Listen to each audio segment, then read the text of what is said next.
Hello दोस्तों, सभी को नमस्कार। दोस्तों, एक बार फिर से स्वागत है आप सब लोगों का हमारे अपने YouTube channel let's crack everything में। दोस्तों, आज हम फिर से एक नए वीडियो के साथ आपके सामने हाजिर हैं। दोस्तों, आज का ये बहुत ही महत्वपूर्ण वीडियो 3 दिनों 18 जनवरी, 19 जनवरी और 20 जनवरी का करंट अफेयर समाहित करता है। दोस्तों, आपको बहुत ही मज़ा आएगा और जो भी एग्ज़ाम की दृष्टि से महत्वपूर्ण है उनको ही नहीं, सभी क्वेश्चनों को शामिल किया गया है। आप किसी भी करंट अफेयर को पढ़ना, किसी के वीडियो को भी पढ़ना, और अगर आपको ऐसा लगता है कि मैंने कोई क्वेश्चन छोड़ा है तब आप कमेंट में ज़रूर बताइएगा। तो चलिए दोस्तों, शुरू करते हैं आज का ये महत्वपूर्ण वीडियो। पहला क्वेश्चन है कि किस राज्य सरकार ने महतारी वंदना योजना शुरू की। इसमें राज्य का नाम पूछा गया है। योजना का नाम है महतारी वंदना योजना 2024। ऑप्शंस है A Madhya Pradesh, option B Chhattisgarh, option C Maharashtra और ऑप्शन डी राजस्थान। तो ये जो योजना है ये शुरू करी गई है छत्तीसगढ़ राज्य के द्वारा। इस योजना में क्या क्या बताया गया है ये एग्ज़ाम में पूछा जाएगा या पूछा जा सकता है। इस योजना के जो भी महत्वपूर्ण टॉपिक है यानी कि जो पॉइंट्स हैं वो आपको ध्यान में रखने हैं। एग्ज़ाम्स में ऐसे ही क्वेश्चन पूछे जाते हैं। ये राज्य से संबंधित क्वेश्चन बहुत कम पूछे जाएंगे कि किस राज्य ने शुरू करेगी, लेकिन आजकल अच्छे लेवल के एग्ज़ाम में ऑप्शंस दे के पूछा जाता है कि इनमें से इस योजना के संबंध में कौन सा ऑप्शन गलत है। तो दोस्तों, इसके क्या क्या दिया देखिए। इसमें मैं बता दूं, वो महिलाएं जिनके परिवार की आय 2.5 लाख से कम है, यानी कि वार्षिक आय 2.5 लाख से कम है, उन महिलाओं को इसमें शामिल किया गया है। और 23 से 60 जिनकी उम्र है उनको शामिल किया गया है। उनको उनकी आर्थिक स्थिति में सुधार करने के लिए उनको 1,000 रुपये प्रति माह दिया जाएगा और 1 साल तक 12,000 रुपये का भुगतान उनको किया जाएगा। तो ये इस योजना में दिया गया है। चलिए पढ़ते हैं। योजना के तहत प्रति माह 1,000 रुपये मिलते हैं, कुल 12,000 हो गया। और उसके बाद मैंने बताया कि 23 से 60 महिला की जो विवाहित महिलाएं, ये भी ध्यान रखना है आपको कि विवाहित महिलाओं को शामिल किया है। 2.5 लाख रुपए से कम वार्षिक आय वाली महिलाओं को शामिल किया गया है। और उद्देश्य क्या है? वित्तीय स्थिति में सुधार करना, आर्थिक स्थिति में सुधार करना। तो दोस्तों, बहुत ही महत्वपूर्ण क्वेश्चन था। अगला क्वेश्चन है कि हाल ही में राष्ट्रपति द्रौपदी मुर्मू के द्वारा राष्ट्रीय बाल पुरस्कार 2024 प्रदान किए, और ये बाल पुरस्कार किस उम्र को दिया जाता है, यानी कि किस उम्र के बच्चों को दिया जाता है। तो ऑप्शन है 7 से 12 साल का, 5 से 12 साल, 7 से 18 साल और 5 से 18 साल। तो इसका जो ऑप्शन डी है, डी इसका बिल्कुल सही जवाब है। 5 से 18 साल तक के बच्चों को ये बाल पुरस्कार दिए जाते हैं। कौन देता है? राष्ट्रपति जी ने इनको क्या दिया है? बाल पुरस्कार दिया है। ठीक है। तो यहाँ अगर हम बात करें कितने बच्चों को दिया, तो यहाँ पर 19 बच्चों को दिया। 19 बच्चों को उनकी असाधारण उपलब्धि के लिए दिया। कितनी कैटेगरी में दिया? 6 कैटेगरी में दिया। तो ये 6 कैटेगरी वही हैं। आर्ट एंड कल्चर में अगर कोई अच्छा कर रहा है, खेल जगत में कोई अच्छा कर रहा है, और साइंस एंड टेक में भी कोई अच्छा बच्चा कर रहा है, तो ये 6 कैटेगरियाँ यहाँ पर दी गई हैं। 9 लड़के इसमें शामिल हैं और 10 लड़कियाँ हैं। मतलब जेंडर इक्वेलिटी भी बिल्कुल यहाँ पर ध्यान रखा गया है। बिल्कुल तो 9 लड़के और 10 लड़कियाँ। बात करें हम तो ये सब तो ध्यान रखने के लिए नहीं है कि भाई कितने उनको दिया गया। यहाँ पर दिया गया ना 7 जो बच्चों को कला एंड आर्ट में, लेकिन आपको ये ध्यान रखना है कि कितनी श्रेणी में, 6 श्रेणी में दिया गया है। और टोटल 2 जो एस्पायरेशनल जो डिस्ट्रिक्ट हैं उसमें से और 18 राज्यों में से इनको क्या किया गया? चयन किया गया। अब बात करें कि ये जो 2 आकांक्षी ज़िले जिनको एस्पायरेशनल डिस्ट्रिक्ट बोलते हैं, वो ज़िले वो होते हैं जिनकी की सामाजिक आर्थिक जो है संकेतक वो बिल्कुल ख़राब रहते हैं, उनको शामिल किया जाता है इसमें। तो पुरस्कारों का जो चयन था, पुरस्कार विजेताओं का, ये 18 राज्यों और 2 आकांक्षी ज़िलों से किया गया है। तो 9 लड़के 10 लड़कियाँ थी, 19 बच्चे टोटल थे। और इसमें क्या किया गया? 6 कैटेगरी में इनको ये दिया गया। अगला क्वेश्चन है कि हाल ही में किस राज्य ने 46वां कोक बोरोक दिवस मनाया। तो आपके ऑप्शंस हैं मिजोरम, नागालैंड, त्रिपुरा और असम। तो इसका सही जवाब है सी, त्रिपुरा। तो त्रिपुरा ने कौन सा दिवस मनाया? कोक बोरोक दिवस मनाया। कौन से क्रम का है ये? 46th एडिशन का है। कोक बोरोक दिवस मनाया। कोक का मतलब होता है भाषा, बोरोक का मतलब होता है लोग। तो यानी कि त्रिपुरा के लोग जो अपनी भाषा को स्थायी करने की स्थायी मांग को ये क्या करते हैं, इसके तहत मतलब ये है अपनी भाषा को संरक्षित करने की स्थायी मांग को ये क्या करता है, रेखांकित करता है। तो सीधी सी बात यह है कि त्रिपुरा की जो अपनी जो लोकल भाषा है वहाँ की प्राचीन भाषा को उसको संरक्षित करने के लिए ये दिवस मनाया जाता है। तो कोक का मतलब तो है भाषा और बोरोक का मतलब है लोग। तो ये त्रिपुरा से संबंधित था, इतना ही याद करना है। त्रिपुरी भाषा दिवस के रूप में भी जाना जाता है, जो कोक बोरोक भाषा के पोषण के लिए समर्पित है। सीधी सी बात, इसमें एक लाइन याद रखनी है, त्रिपुरा की जो प्राचीन भाषा उसको संरक्षित करने के लिए ये दिवस मनाया जाता है। और 19 जनवरी 1979 को इसको क्या मिली थी, आधिकारिकता यानी कि मान्यता मिली थी। तो इसलिए चर्चा में था। तो बड़ा थोड़ा सा इम्पोर्टेंट है, कहीं एग्जाम में पूछा जा सकता है। अगला क्वेश्चन, वैसे तो सारे इंपॉर्टेंट हैं ये क्वेश्चन, क्योंकि अनाब शनाब जो फालतू क्वेश्चन थे वो नहीं डाले मैंने। जो इंपॉर्टेंट हैं, जो एग्जाम्स में जो पैटर्न रहता है उस हिसाब से मैंने यहाँ पर डाला है। हाल ही में 89 आदिवासी समुदाय चर्चाओं में था, ये किस राज्य से संबंधित है? मिजोरम, अरुणाचल प्रदेश, त्रिपुरा और मेघालय। तो इसका सही जवाब है अरुणाचल प्रदेश। ये 89 आदिवासी समूह क्या था? देखिए, ये 89 आदिवासी समूह भी चर्चाओं में इसीलिए था कि इस समूह ने एक त्यौहार मनाया। उस त्यौहार का नाम है हॉर्नबिल फेस्टिवल। ठीक है, कहाँ पर मनाया गया पहले तो ये देख लीजिए। पक्के केसांग ज़िले के सेईजोसा में, ठीक है, ये मनाया गया। और हॉर्नबिल फेस्टिवल, और इसका पूरा ही नाम पक्के पागा हॉर्नबिल फेस्टिवल है। PPHF त्यौहार मनाया। किस समुदाय ने मनाया? 89 आदिवासी समुदाय ने ये क्या बनाया, ये फेस्टिवल बनाया। ठीक है, अरुणाचल प्रदेश का ये समुदाय है। अब बात करते हैं कौन से संस्करण का था? ये 9वें संस्करण का था, 9th एडिशन का था। यह एक अरुणाचल का त्यौहार है। ये भी देखिए किसी को संरक्षण पर बल देता है, जिसमें क्या करते हैं, ये वन्य जीवों के संरक्षण पर प्राथमिक ध्यान दिया जाता है। स्पेशली हॉर्नबिल के संरक्षण पर ये महत्वपूर्ण भूमिका निभाता है ये 89 समुदाय। और ये मैंने बता दिया, जो पक्के टाइगर रिजर्व है उसमें हॉर्नबिल संरक्षण का क्या करता है, ये महत्वपूर्ण भूमिका निभाता है। PTR में, PTI ये याद रख लें, पक्के टाइगर रिजर्व जो है अरुणाचल प्रदेश में, इसमें हॉर्नबिल संरक्षण में महत्वपूर्ण भूमिका निभाता है। कौन? ये 89 समुदाय। तो इसीलिए ये चर्चा में था। तो चर्चा इतनी है कि 89 समुदाय किस राज्य से संबंधित है और क्या अभी मतलब चर्चाओं में क्यों था, ये हॉर्नबिल के संरक्षण को लेकर के चर्चाओं में था। इतना ही बताया जाता है कि मतलब इसमें ज़्यादा समय नहीं लिया जाएगा। जो करंट अफेयर चल रहा है इसमें आपको मतलब 20 से 30 मिनट में, कभी 30 मिनट कभी 35 मिनट, आपको समय ज़्यादा देने की ज़रूरत नहीं है। स्टैटिक जी की अगर किसी एग्ज़ाम में पूछी जाती है आप अपने हिसाब से पढ़ सकते हो। तो इसमें यहाँ ज़्यादा समय ना लेकर के अगर एक ही दिन में 2-2 घंटे की जी करंट अफेयर्स में अगर हम समय देंगे तो और किताबें कब पढ़ेंगे। दोस्तों, अगला क्वेश्चन है कि एशिया के सबसे बड़े विमान एक्सपो विंग्स इंडिया 2024 का आयोजन कहाँ किया जा रहा है? तो दोस्तों, इसका जो आयोजन है विमानन एक्सपो विंग्स इंडिया 2024 का आयोजन कहाँ किया जा रहा है? इसका जो ऑप्शन डी है, हैदराबाद में। तो ये हैदराबाद में इसका आयोजन हुआ। और किसका? एशिया के सबसे बड़े विमानन एक्सपो का। ठीक है, तो इसका कहाँ पर हुआ? हैदराबाद में हुआ इसका।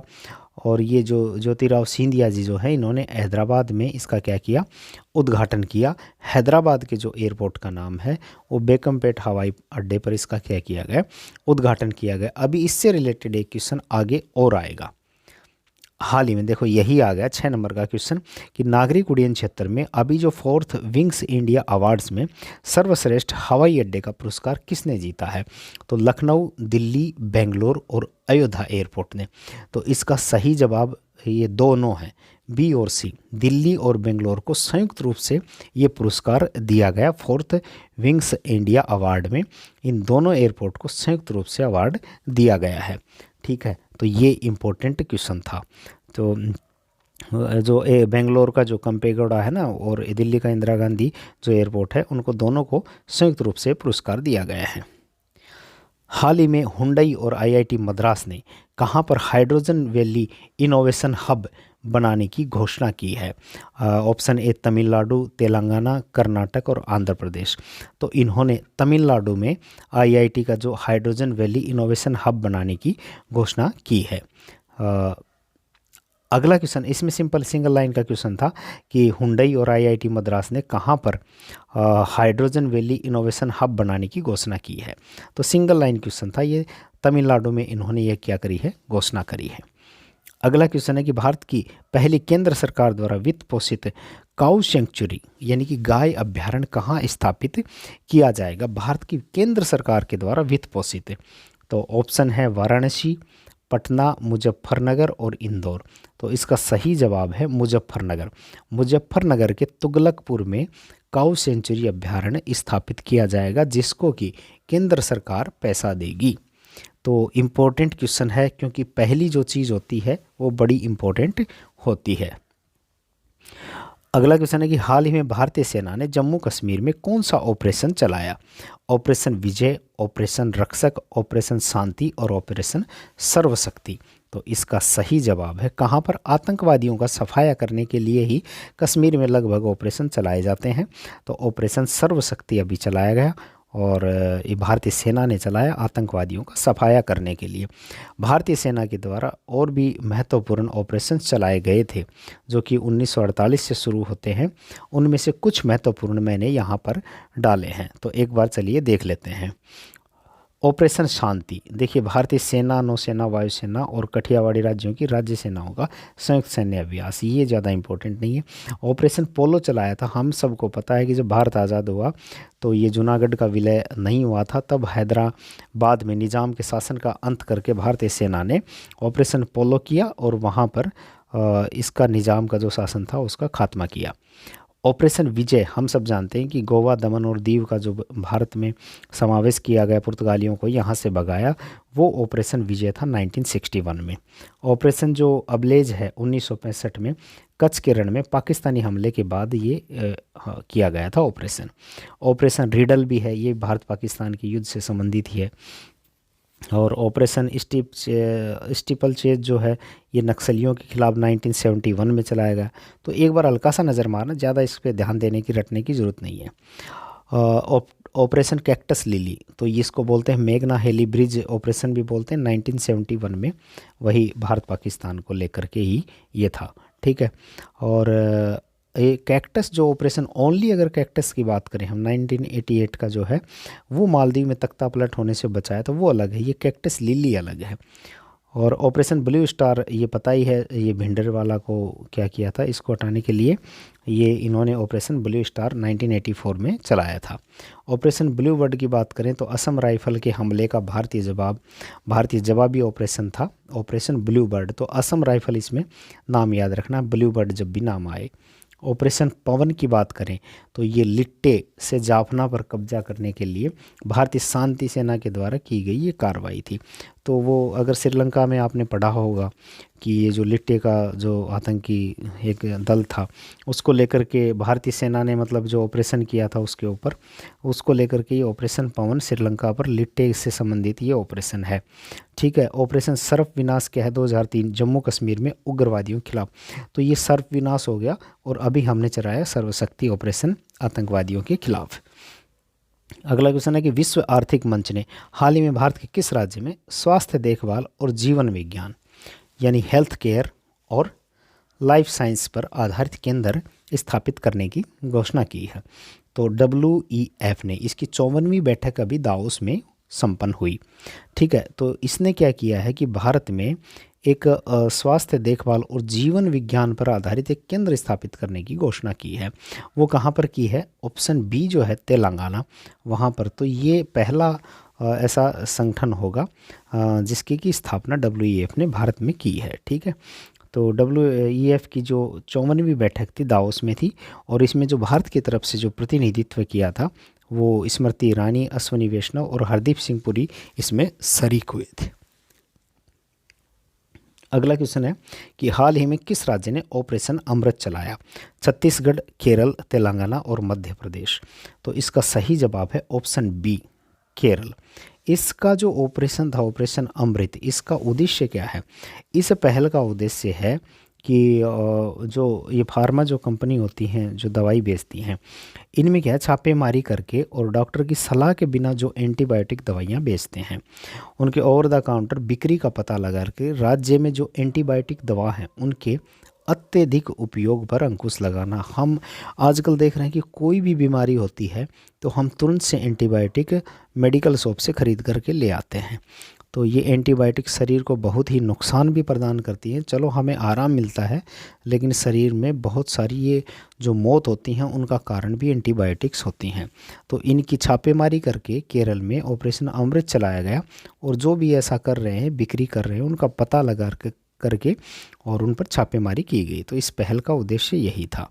हाल ही में आईआईटी मद्रास ने किस राज्य के साथ ई मोबिलिटी सिमुलेशन लैब स्थापित करने के लिए समझौता किया है? हाल ही में आईआईटी मद्रास ने किस राज्य के साथ ई मोबिलिटी सिमुलेशन लैब स्थापित करने के लिए समझौता किया है? ऑप्शन ए महाराष्ट्र, मध्य प्रदेश, सिक्किम और असम। तो इसका सही जवाब है महाराष्ट्र। महाराष्ट्र के साथ आईआईटी मद्रास ने क्या किया है? ई मोबिलिटी सिमुलेशन लैब स्थापित करने के लिए समझौता किया है। ठीक है, यही है कि मेन चीज़ अपनी वही है, ईवी को बढ़ावा देने के लिए, इलेक्ट्रिकल्स व्हीकल को, बैटरी निर्माण को लेकर के इस चीज़ के लिए इन्होंने ई मोबिलिटी सिमुलेशन लैब स्थापित करने का समझौता किया है। और जो ग्लोबल टेक्निकल जो टेक कंपनी जो है अल्टेयर, वो इसको क्या करेगी? वित्तीय सहायता प्रदान करेगी। तो याद हमें इतना करना, आईआईटी मद्रास ने ई मोबिलिटी सिमुलेशन लैब स्थापित करने के लिए किस सरकार के साथ, दिमाग में छोटा सा याद रखना कि बैटरी से संबंधित है, इलेक्ट्रॉनिक ईवी से संबंधित ही है सब कुछ। ठीक है, तो ये महाराष्ट्र सरकार के साथ इन्होंने क्या किया? समझौता किया है। हाल ही में पर्वतारोही सविता कांसवाल को मरणोपरांत कौन सा पुरस्कार मिला है? देखिए सीधी एक बात बताता हूँ, ये सविता कांसवाल जी जो हैं उत्तरकाशी की हैं और इन्होंने माउंट मैकालू और माउंट एवरेस्ट, ठीक है, इन दोनों पर चढ़ाई करने वाली प्रथम भारतीय महिला थी। माउंट एवरेस्ट की हम अगर ऊंचाई की बात करें तो 8,848.86 मीटर है और माउंट मैकालू की 8,463 मीटर। ये पहली भारतीय महिला थी जिसने दोनों पर चढ़ाई करी। इनको 19 दल एक टीम में थे, 29 सदस्य, ये सब गए हुए थे। जो हिम संकलन हो गया वहाँ पर और इनमें से बहुत सारे लोग मर गए, कुछ बच गए। तो इनमें से जो सविता कांसवाल जी थी, ये भी दुर्भाग्यवश उसमें इनकी मौत हो गई। 4 अक्टूबर 2022 की वो बात है और तब इनकी मौत। अब इनको मरणोपरांत इनके मम्मी पापा ने ये अवार्ड रिसीव किया। इस अवार्ड का नाम पूछा गया है तो ये तेंजिंग नोरगे पुरस्कार था। बड़े ही भावुक होकर के इन्होंने ये पुरस्कार रिसीव किया। तो दोस्तों इन्होंने ही तो इनको अवार्ड के बारे में पूछा, तेंजिंग नोरगे पुरस्कार इनको मिला। 2022 में इनकी क्या हो गई थी? मौत हो गई थी। अगला क्वेश्चन है कि हाल ही में कहाँ पर भारत अमेरिका संयुक्त व्यापार नीति फोरम इंडिया यूएस और जॉइंट ट्रेड पॉलिसी फोरम की 14वीं बैठक का सम्मेलन कहाँ पर हुआ? तो नई दिल्ली में हुआ, वाशिंगटन में हुआ, न्यूयॉर्क या चंडीगढ़ में? तो ऑप्शन ए है नई दिल्ली में भारत अमेरिका की संयुक्त व्यापार नीति फोरम का 14वीं बैठक का सम्मेलन हुआ। ठीक है, तो इसमें बहुत सारे अपने पॉइंट्स रखे जाते हैं दोनों तरफ से। तो हमने तो यहाँ पर सिंपल अपना एमसीक्यू संबंधित क्वेश्चन है, तो यहाँ पर किस किस ने भाग लिया वो देख लेते हैं जो एग्ज़ाम की दृष्टि से महत्वपूर्ण है। जो एमसीक्यू क्वेश्चन आते हैं उस हिसाब से। तो भारत के वाणिज्य के उद्योग मंत्री पीयूष गोयल और अमेरिकी व्यापार प्रतिनिधि जो राजदूत हैं कैथरीन ताई ने व्यापार, इसमें दोनों ने कौन कौन शरीक हुए? उधर अपने जो उद्योग मंत्री पीयूष गोयल और वहाँ के कैथरीन ताई, इन्होंने क्या किया? इसमें बैठक की। तो ये एग्ज़ाम में पूछा जाता है ऐसे क्वेश्चन कि कौन कौन शरीक हुए, किस में कि भारत का प्रतिनिधित्व किसने किया, उसका प्रतिनिधित्व किसने किया, कई जगह पूछे जाते हैं। अगला क्वेश्चन है कि पूर्वी नौसेना कमान के चीफ स्टाफ ऑफिसर के रूप में किसे नियुक्त किया गया है? तो ऑप्शन शांतनु झा, अजय अरोड़ा, राजेंद्र शेरगिल और विनय सिन्हा। तो इसका सही जवाब है शांतनु झा। शांतनु झा को पूर्वी नौसेना, देखिए इनकी 3 कमांड है, एक नौसेना की पश्चिम में, पूर्व में और दक्षिण में। तो अगर पूर्व में बात करें तो इसका मुख्यालय विशाखापट्टनम में, इसका है मुंबई में और दक्षिण वाले का है कोच्चि में। तो इनके अलग अलग कमांडर इन चीफ होते हैं। तो इसमें जो अभी विशाखापट्टनम वाली थी, इनका किसको नियुक्त किया गया है? शांतनु झा को इनका कमांडर नियुक्त किया गया है। अयोध्या के राम मंदिर को समर्पित स्मारक डाक टिकटों की एक सीरीज किसने लॉन्च की है? तो लॉन्च तो अयोध्या की अगर बात चल रही है तो प्रधानमंत्री नरेंद्र मोदी जी ने क्या किया है, लॉन्च किया। इसमें क्या है कि विभिन्न देशों के द्वारा जारी किए गए ये सॉरी टिकटॉक नहीं, टिकटों की किताब जिसमें मतलब जो भगवान राम से संबंधित जो भी चित्र बन सकते हैं, भगवान राम जी के, गणेश जी के, कोई चौपाई होगी, जटायु का हो गया, हनुमान जी का बता दिया मैंने, सबरी माता जी का हो गया, तो ऐसे बहुत सारे उसमें स्मारक जो टिकट हैं उनकी सीरीज जारी की है विभिन्न देशों के द्वारा जो दी गई, तो उनको एक किताब बना दी गई है, 48 पन्नों की किताब, इसलिए ये चर्चा में था। इसको किसने लॉन्च किया है? नरेंद्र मोदी जी ने। T20 इंटरनेशनल में सर्वाधिक शतक लगाने का रिकॉर्ड किस बल्लेबाज के नाम है? अभी चर्चा में था, तो विराट कोहली है, डेविड वार्नर है, सूर्य कुमार यादव या रोहित शर्मा? तो इसका सही जवाब है डी, रोहित शर्मा। रोहित शर्मा ने अभी 5वां शतक लगाया अफगानिस्तान के खिलाफ तीसरे T20 में। तो दोस्तों भारतीय कप्तान रोहित शर्मा ने 5 बार, इससे पहले सूर्य कुमार यादव और ग्लेन मैक्सवेल ऑस्ट्रेलिया के, वो 4-4 शतक लगा चुके थे, इन्होंने रिकॉर्ड तोड़ दिया है। अगला क्वेश्चन है कि आंध्र प्रदेश के मुख्यमंत्री YS जगन मोहन रेड्डी ने अंबेडकर की 125 फीट ऊंची प्रतिमा का अनावरण किया। मूर्ति का नाम क्या दिया गया है? आर्थिक न्याय का कानून, संविधान न्याय का कानून, सामाजिक न्याय का कानून और राजनीतिक न्याय का कानून? तो इसका नाम जो दिया गया है ऑप्शन सी, सामाजिक न्याय का कानून। ये मूर्ति कहाँ पर स्थापित की गई? आंध्र प्रदेश के विजयवाड़ा में 81 फीट की कुर्सी के ऊपर, और कुल ऊंचाई की बात करें हम तो टोटल हो गया 206, यानी कि 125 तो मूर्ति और 81 की कुर्सी, और टोटल 404 करोड़ जो थे इसमें खर्च हुए हैं इस मूर्ति को बनाने में। तो इम्पोर्टेंट है ये अंबेडकर जी की मूर्ति, सामाजिक न्याय का कानून इसका नाम दिया गया है। अगला क्वेश्चन है कि पीएम नरेंद्र मोदी ने 8 अमृत परियोजनाओं की शुरुआत महाराष्ट्र के किस शहर में की है? पुणे, औरंगाबाद, नासिक और सोलापुर? तो इसका जो है शुरुआत करी सोलापुर में, ऑप्शन डी जो है सोलापुर में, ठीक है। 2000 करोड़ की 8 अमृत का जो ये हिंदी वर्जन है, ये नाम है कायाकल्प और शहरी परिवर्तन के लिए अटल मिशन। तो ये अलग अलग परियोजनाओं के, जैसे आवास के लिए, जैसे प्रधानमंत्री आवास योजना के तहत जो 90,000 से अधिक घरों का, उसमें भी यहाँ पे क्या करेंगे, लोगों को समर्पित करेंगे। और पीएम स्वनिधि के तहत जो 10,000 लाभार्थियों को पहली और दूसरी किस्त का भी क्या करेंगे, वितरण करेंगे। तो अभी सोलापुर में क्या हुआ है, ये अमृत की 8 परियोजनाओं का क्या किया है उद्घाटन, ये क्या किया जाएगा, शुरुआत करी जाएगी, ठीक है। तो ये थोड़ा सा भी ठीक ठाक क्वेश्चन है। दोस्तों अगला क्वेश्चन है कि फोर्ब्स की हाल की रिपोर्ट के अनुसार दुनिया की सबसे मजबूत करेंसी कौन सी है? हमने अभी तक US डॉलर को ही सबसे मजबूत पढ़ा है, लोगों की लगभग सब बच्चों की आम नज़र में यही रहता है। लेकिन बात करें इनमें जो ऑप्शन बी है कुवैती दिनार, ये सबसे ज़्यादा क्या है, मजबूत है। इसकी एक दिनार का मूल्य $3.25 होता है कुवैती दिनार का, ठीक है, और जो कि 270 रुपये के आसपास होती है। दूसरे नंबर पर आती है बहरीन दिनार का $2.65 होता है, जो कि 220.50 पैसे के आसपास इसका मूल्य आता है। तो सबसे मजबूत जो करेंसी है कुवैती दिनार है। भारत की पहली सौर ऊर्जा से चलने वाली नाव का संचालन किस नदी में किया? तो दोस्तों ये तो आजकल जो चर्चा में है, सरयू नदी में पहले सौर ऊर्जा से चलने वाली नाव का संचालन किया। Simple single line question. PM Modi ji ने किस राज्य में राष्ट्रीय सीमा शुल्क अकादमी के नए परिसर का उद्घाटन किया है? तो नरेंद्र मोदी जी ने किस राज्य में सीमा शुल्क अकादमी के नए परिसर का उद्घाटन किया है?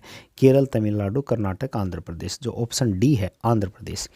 आंध्र प्रदेश के सत्य साई जिले के पलासमुद्रम में सीमा शुल्क, अप्रत्यक्ष कर और नारकोटिक्स की राष्ट्रीय अकादमी यानी कि नासिन NACIN के मुख्य परिसर का क्या किया है, उद्घाटन किया है।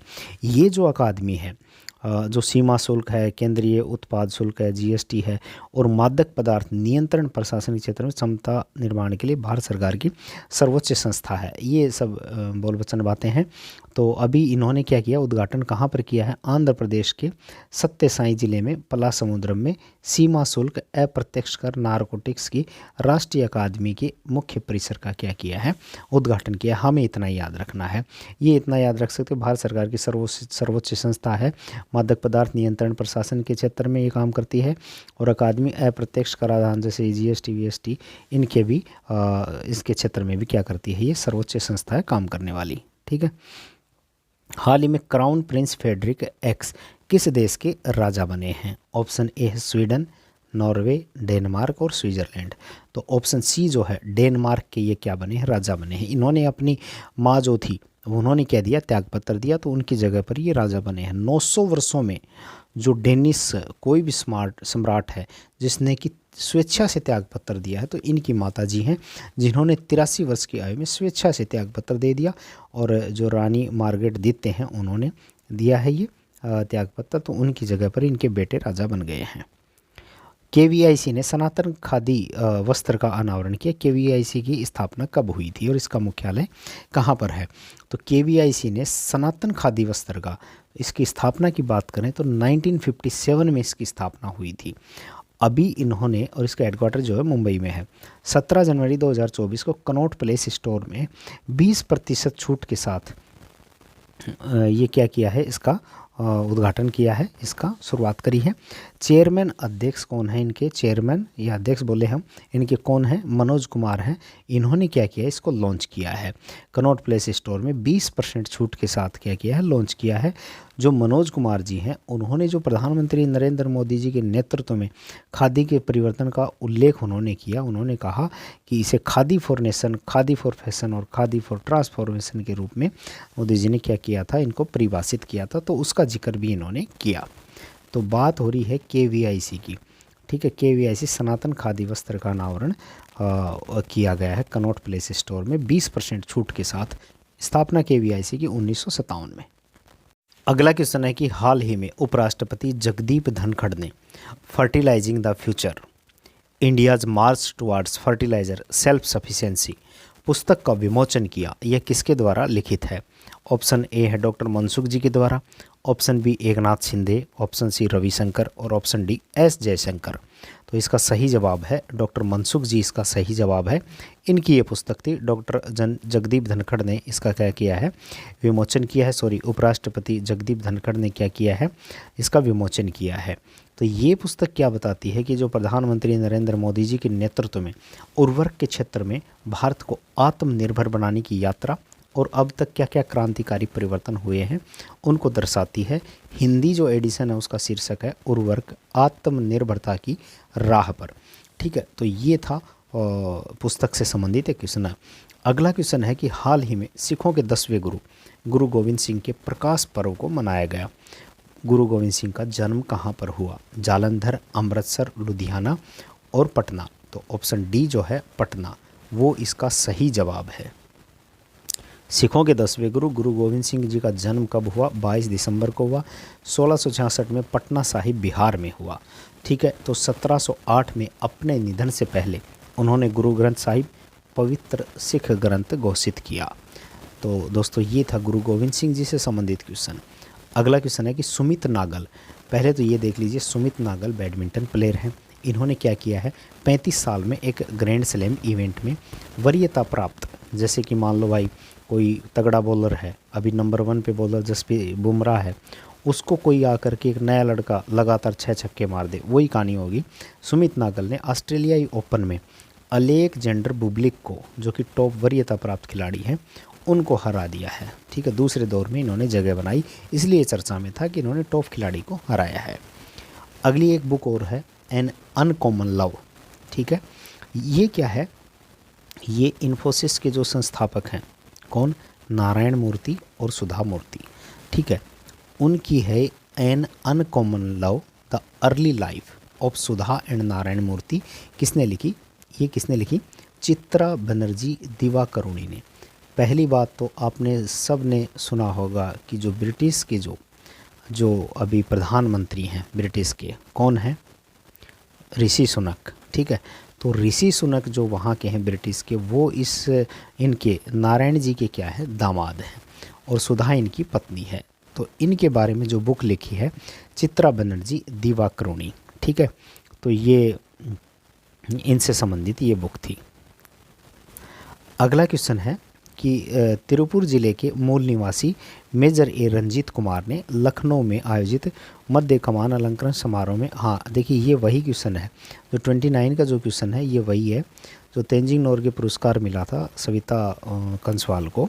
उस समय 29 मेंबर्स का एक टीम था, उनका एक दल था, वो दुर्घटना में मतलब मारे गए थे बहुत से लोग। तो वहाँ पर जो बचाव का कार्य किया था ये रंजीत कुमार जी उसके नेतृत्व करने वाले थे बचाव दल का, ठीक है। तो उसमें इनको क्या मिला है, अपना दूसरा सेना पदक मिला है जिसको कि बारटू सेना मेडल कहा गया है। तो वही कहानी है, इन्होंने 29 छात्रों की तलाश में हाई एल्टीट्यूड पर इन्होंने बचाव दल का नेतृत्व किया था 4 अक्टूबर 2022 को।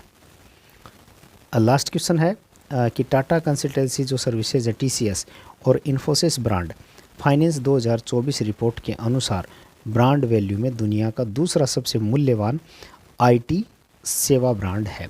तो ये जो है इसका बस इतना याद रखना है, नंबर 2 पर TCS है, नंबर 3 पर इन्फोसिस है और नंबर 9 पर कौन है, विप्रो है। तो विप्रो अजीज़ प्रेम जी वाला। तो ये जो है फाइनेंस 2024 की रिपोर्ट आई थी, उसमें ब्रांड वैल्यू में बात करें तो TCS नंबर 2 पे है, इन्फोसिस नंबर 3 पर और विप्रो नंबर 9 पर है। तो दोस्तों ये था करंट अफेयर का आज का महत्वपूर्ण वीडियो, और मुझे लगता है ये वीडियो आपको बहुत पसंद आया होगा। पसंद आए तो कमेंट में ज़रूर बताना। क्वेश्चन कुछ भी नहीं छोड़ा है, और अगर कोई छूटता भी है तो आप देखना पूरा एक बार का मेरा जो पढ़ाया हुआ वीडियो उसमें देखना, आपको कोई भी ऐसा क्वेश्चन जो आपकी नोटबुक में होगा, कहीं पढ़ा होगा और ऐसा लगे कि मैंने नहीं पढ़ाया, तो आप कमेंट में ज़रूर बताइएगा। तो दोस्तों मिलते हैं अगले वीडियो में। थैंक यू, बहुत बहुत धन्यवाद आप सब लोगों का सुनने के लिए।